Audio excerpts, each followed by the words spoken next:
Қыздар, балалар, мен сендерге ертегі айтып беремін. Қарлығаштың құйрығын неге айыр деген.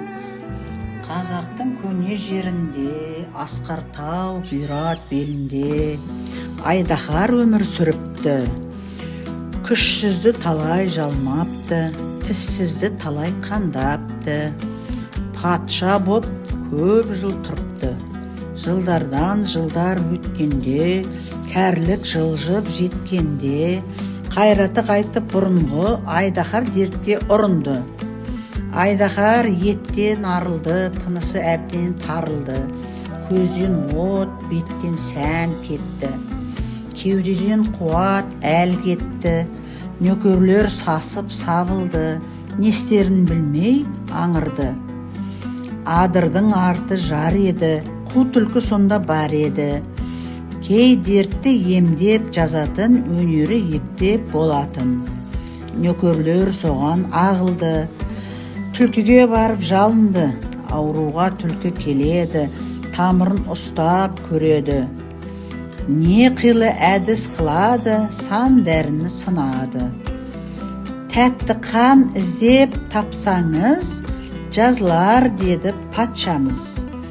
Айнала жұртқа қарады, кім іздеп дәру табады. Біз тұмсық маса бар еді, ішкені ылғи қан еді. Шағуға шебер болатын, қадалып қанды соратын. Келместен сөзге ол енді, шөлмегін алып жөнелді. Масадай малғын зұлымға жамандық жасау қиын ба? Әуелі шағып елікті, қанынан татып жеріпті. Бесікте жатқан нәресте жылы жұмсақ демес пе? Деген бір арам ой келді. Не болмақ дүние ойла енді. Келді де шақты баланы, шырылдап бала қалады. Осынау маңды мекендеп, жақсылық қайтсем етем деп, зұлымдыққа қаны қас, жүрегін бір қарлығаш.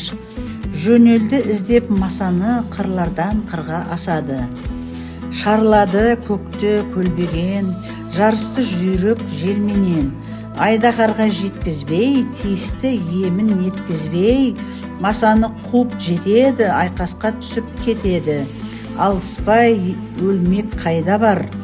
Аласұрған айдаһар болдырмаған бұйрығын, қарлығаштың құйрығын жартылай жұлып алыпты. Айыр боп содан қалыпты, содан берлі қарлығаш. Болса да нәзік талдырмаш, аман сау сақтап қалыпты. Адамды қорғап қалыпты, содан бері қарлығаш. Болса да нәзік талдырмаш, адал досы адамның, аты туған баланың.